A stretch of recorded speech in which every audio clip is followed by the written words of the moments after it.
Salam dostlar. Gəlmişik maşını şarja qoymağa. Bir məlumatı başıma gələn bir hadisəni sizinlə paylaşmaq istəyirəm. Yəni diqqətiniz olsun.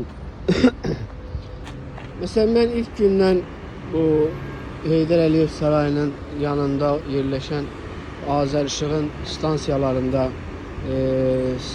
şarja qoyuram. Ve artık 3-cü dəfədir burada qoyuram şarja. Eləməsi də rahatdır. Proqramını yükləyirsən. Lazım olsa bir dəfə də bunu əyani şəkildə göstərərəm. Necə eləmək lazımdır. Mesela hal-hazırda yığır 63%. Artıq dolur. Yarım saat qalıb təqribən. Hardasa tam doldurma 55 dəqiqə çəkir. Başqa bir yerdə yolda gələndə bu X Petrol deyilən zapravka var. Oasis, köhnə Oasis'in Bravo'nun yanında olan orada bir restoran da var, adı yadımdan çıxdı. Orada aparat gördüm, dedim burada qoyum şarja. Taktım, baktım, programını yükledim. Programı Touch'tı. Touch. T-O-U-C-H. Yükledim. Koydum zaryadkaya. Bank kartını bağladım. Baktım yazır 18 manat bir sahada. Yani ben burada en maksimum 55 dəqiqəyə 100% yığıb 4 manat 28 qəpik hardasa belə pul çıxıb. Ve 6 manat çıxır. Yani kartınızı burada mesela Azərişıqda əlavə edirsiniz. 6 manat çıxır. Axırda zaryadka eləyir. Nə qədər istifadə olundu onu götürür. Qalanını yenə kartınıza qaytarır. Burada karta koydum, dedim bir yoxlayayım da 18 manat yazır. Deyim baxım görüm nə qədər çıxacaq. Kartımdan 10 manat çıxdı. Mən də baxdım heç belə deyim də 10% zaryadka yığmayıb, təzə qoymuşam yığıb, artıq 1 manat 52 qəpik gedib. Baxdım ki bu həqiqətən bir saata 18 manat yığır, aparır. Dayandırdım, 1 manat 52 qəpik, 10 manatdan 1 manat 52 qəpik çıxdı, 8 manat nə qədər isə əslində 2 manat çıxdı hardasa, 1.52 yazmağına baxmayaraq 2 manat çıxdı. Ama diğer 8 manat ne kadar ise geri qaytarmadı. Program özündə saxladı. Ne zəng gelirsən cavab vermirlər, ne yazırsan cavab vermirlər. Nömrələr zani, məşğuldur. Zəng axırda bir WhatsApp'lar üzerinden bir qadın götürdü. Dedi ki o aparat bizim aparat değil, üstündeki nömrəyə zəng eləyin. Mən artıq oradan ayrılmışdım. İndi hal-hazırda ora qayıdacağım, indi ora baxıb nömrəyə zəng eləyəcəm. Ancaq onu bildirmək istəyirəm ki, yəni əvvəlcədən şarja qoyanda, proqramı yükləsəniz belə tanımadığınız yer olanda mütləq oradakı məbləğə baxın. Mən baxdım, həmin o da xanım bildirdi ki, onlar bir neçə cihazlar var ki, hansı Azərişıqdan fərqli olan, qoyulan yerlərdə olan cihazlar. O cihazlar hərəsi bir belə deyim də şirkətə aiddir, amma bir proqram altında birləşiblər. Sadəcə xanımın dediyinə görə bir dənə onların nömrəsi qeyd olunur. Və dedi onun üstündəki nömrəyə zəng edin. Mən buradan qayıdandan sonra oradakı nömrəyə zəng edəcəm.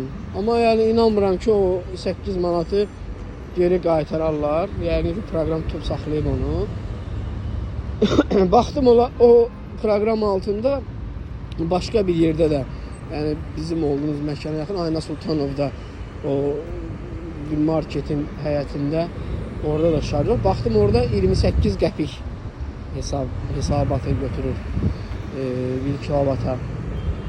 İndi onu gedib orada yoxlayacağım. Heç olmasa o 8 manatı orada bir gün gedib görüm istifadə edə bilərəmsə istifadə edəməsəm də yəqin ki onun geri qaytarılması bilmirəm necə olur. Sadəcə bunu sizinlə paylaşmaq istədim ki məlumatınız olsun. Yəni kartınızı bağlayıb şarja başlamamışdan qabaq mütləq o qiymətlərə baxın. Mesela mən baxmadım. Əslində baxdım 18 manat gördüm, inanmadım. Yəni dedim yəqin o ümumi kilovat üzərindən bəlkə hansı hesabatıdır onun yekunda. Amma 1 saat yazmışdı, mən onu bilməli idim. Nəysə bilmədim. Belə başıma belə bir iş gəldi. Onun üçün istədim ki, paylaşam, sizin də məlumatınız olsun. Amma burada yaxşıdır. Yəni doldurursan, istifadəsi də rahatdır, qoyması da rahatdır. Sadəcə proqramı bu QR koddan oxudub yüklüyürsünüz. QR kodla oxudub proqramı yüklüyürsünüz. Qeydiyyatdan keçsiniz, bir dənə e-mail lazım, bir dənə şifrə yazırsınız. Sonra kartınızı bağlayırsınız ora. Sonra adaptörü, məsələn bu fərz charge olan hissəsinə olan adaptörü adətən burada sağ tərəfdəkidir. Soldakı type başqa type'dir. O bilmirəm kimlər hansı markalara gedir. Mesela bizdə Çaylan 205'dir. Ona bu tərəfdəki gedir. Type'ı bunun nədir? Bilmədim onun type'ı nədir. Yəni bu belə olur. Yüklüyorsunuz, pulu kartı bağlayırsınız. Birinci dəfə 1 manat yoxsa neçə qəpik isə çıxır, qaytarır, kartı ilə əlaqəni yoxlayır. Anında da qaytarır. Sonra şarj qoyursunuz, stansiyanı aparatdan durduğunuz yeri seçirsiniz. Oradakı stansiyanı seçirsiniz. Və stansiyanın üstünə nömrəsi yazılır. O stansiyanın nömrəsini yazırsınız. Orada tapırsınız, üstünə basırsınız. Orada hər iki çıxışı orada göstərir. Siz taxtığınız bu çıxışı seçirsiniz. Altında ödəməsi yazılır. Neçə dəqiqə 26 qəpikdən hesablayır deyəsən. Seçirsiniz, şarj verirsiniz, anında da başlayır şarj eləməyə və siz ekranda da onu görürsünüz ki, artıq şarj gedir. Və salam. İstədiyiniz vaxt dayandıra da bilirsiniz. İstədiyiniz axıra kimi dolmağını da gözləyirsiniz. Mən bir dəfə axıra kimi gözlədim. Yəni 100 oldu amma dayanmırdı. Elə gedirdi, saniyələr boşuna gedirdi. Adətən 90 neçə oldu kifayət eləyir. 80 üzərinə qalxdı kifayət eləyir. Doldurdunuz, dayan verdiniz.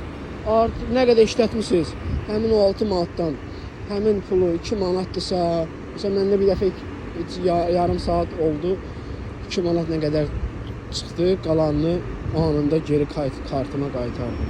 İndi də qoymuşam 6 manat kartdan çıxdı. İndi neçə olacaq dayandıranda onu da göstərəcəm sizə necə olur. Dayandıranda artıq belə deyim də göstərə bilməyəcəm çünki bu telefondan çəkirəm, onu telefonda dayandıracağım. Problemli bir şey deyil, yəni dayandırdınız anında da. Yəni bu artıq bunu istifadə edenlər bilir necə eləmək lazımdır. Mən yeni başlayanlar üçün, bilməyənlər üçün istədim ki, məlumat xarakterli bir video paylaşım. Diqqətiniz üçün çox sağ olun. Kanalımıza abunə olun, paylaşın, bəyənin videolarımızı. Təşəkkür edirəm.